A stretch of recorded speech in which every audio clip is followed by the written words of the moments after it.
Tulad mga kababayan ng sinabi natin kanina, yung ating Pangulong Bongbong Marcos nagpaabot na po ng pakikiramay, solidarity with the Japanese. Nagbabagang mga balita at pagtalakay sa mga isyu ng lipunan. Bulsa, opinyon, banat at paglalantad sa katotohanan. Bulsa, what you see is what you get. You decide. People sa nangyari pong pagtama ng magnitude 7.6 na lindol sa Japan sa bagong taon mismo kahapon. So ito yung naging pahayag ng ating Pangulong Bongbong Marcos. So sabi niya, we are deeply saddened to hear of the magnitude 7.6 earthquake in Japan on New Year's Day. We are in close collaboration with the Japanese government to secure the welfare of our kababayans who thankfully remained unharmed. Baka kasi umatake na naman yung mga anti-Marcos at sabihing nasa ng Pangulo. Sabi natin kanina, in close monitoring siya. Alam natin kasi yung ating gobyerno ngayon, administrasyon, hindi man po lutang. So sabi niya, we have made the offer to assist in any way that we can in the face of shared climate challenges within the Pacific Ring of Fire. We stand united with Japan and stay ready to provide support from the Philippines. So automatic yun po kasi yung Japan po, partner natin. Ang dami pong naitulong sa atin through the JICA at saka yung ODA, Official Development Assistance. Yung mga JICA projects po, ang dami-dami. Yung Japanese International Cooperation Agency, ang daming mga ipinagawang mga buildings. Dito nga sa amin, karamihan mga evacuation centers na pwedeng magamit sa panahon ng mga calamities tulad ng bagyo, mayon eruption. In other provinces in the country, ang dami rin po ng mga JICA projects.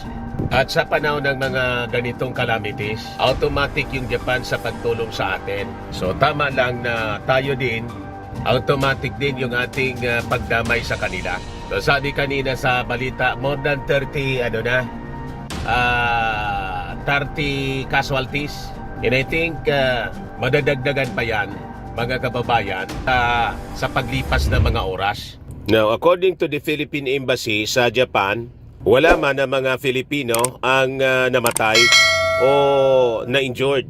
Yung ating Department of Migrant Workers nagsabi na sila po ay in close monitoring sa sitwasyon po ng ating mga kababayan sa Japan. Lalo na doon po sa Ishikawa in the Toyama Prefectures. Doon po yung sentro ng epicenter ng lindol. So sabi dyan, based on data, may 1,194 na mga Filipinos nagtatrabaho doon sa dalawang prefectures, 461 sa 69 sa Ishikawa, tapos 725 sa Toyama. At karamihan sa mga OFWs natin nagtatrabaho sa mga manufacturing companies at yung iba na sa sa carpentry and welding sectors.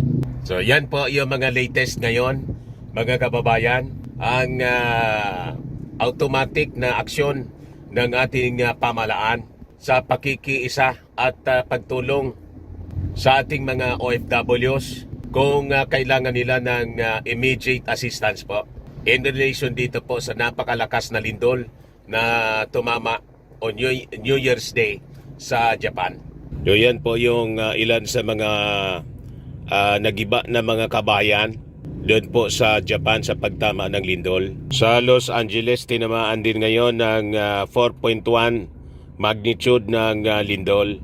So yan mga balita ngayon. Talagang totoo yung sabi sa Bible, earthquakes in diverse places, wars and rumors of wars, famines, pestilences, earthquakes in diverse places. Yung Russia po, sabi ni Putin, lalo nilang patitindihin ang ang attacks nila sa Ukraine. Yung Ukraine din po, ganun din yung kanilang gagawin daw. Sabi ni Zelensky, abang sa pagpasok ng 2024, sabi ni Israeli Prime Minister Benjamin Netanyahu, lalo nilang paigtingin yung gyera sa laban sa mga Hamas. Habang dito sa atin, mga kababayan, alam na ninyo yung tension dito sa West Philippine Sea na ang sabi sa mga balita, lalo ngayon na nagiging seryoso. Pagdating naman po sa politika, lalo yatang uminit yung bangayan ng mga Marcos supporters at saka DDS, pati na mismo ng mga principals, yung mismo ng mga politiko natin. Makita niya, Mr. Maravillas, pati nga po si Super Ate may pasari ngayon. Ano yan, Mr. Maravillas, na pasaring ni Super Ate? O yan po ang latest ngayon from Impact Leadership. Sabi ni Super Ate, sino man ang ating kaalyado, wala tayong maasahan kundi ang ating sarili. Senator Amy Marcos urges Filipinos to rely on themselves for national security. Warning of simmering social unrest in her New Year message. Kita ninyo, may social unrest daw, sabi ni may nakaambang social unrest, sabi ni Super Ate. Ramdam na niya siguro, Mr. Maravillas, yung pagkawasak ng unity. Nakasili po si Super Ate kasi barkada niya mismo. Barkada niya po ang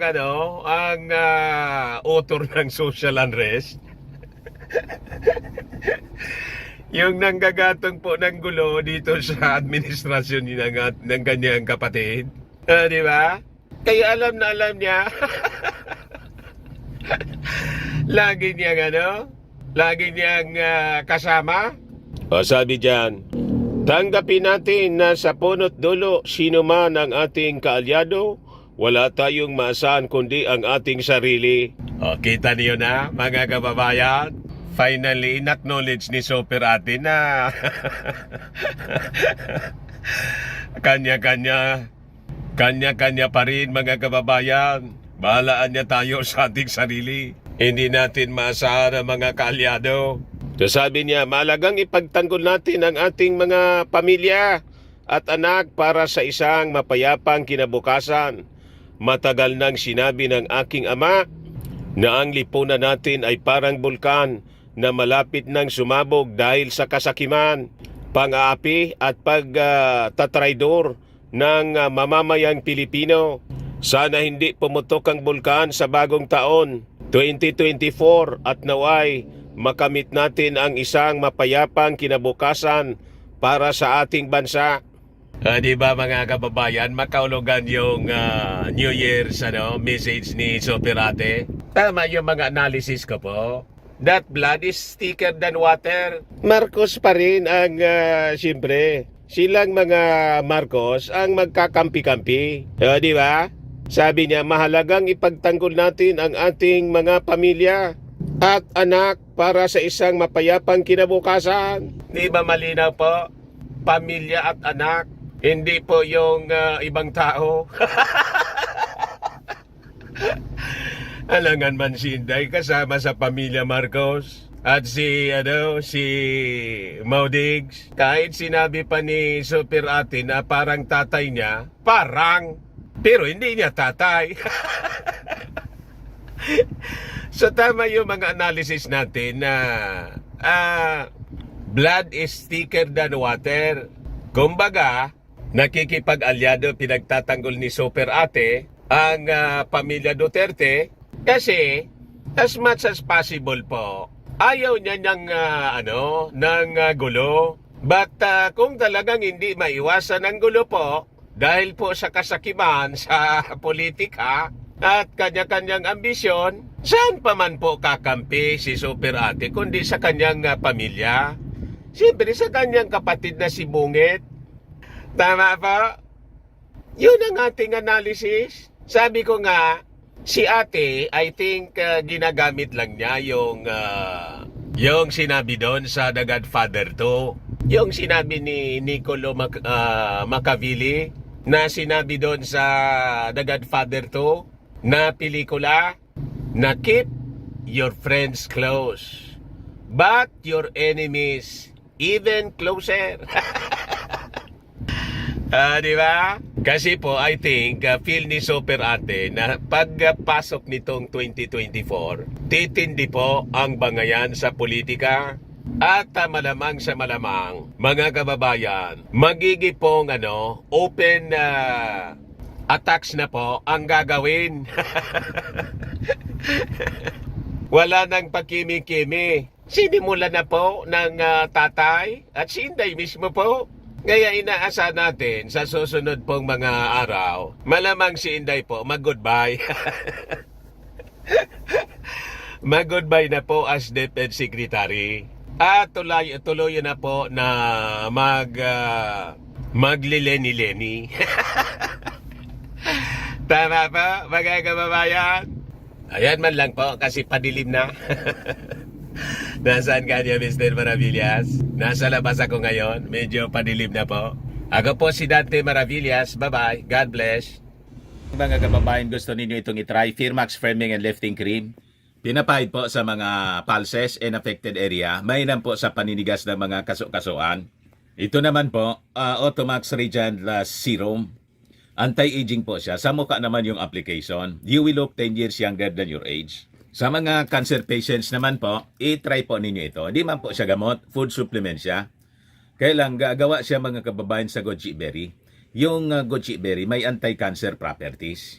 Ayos.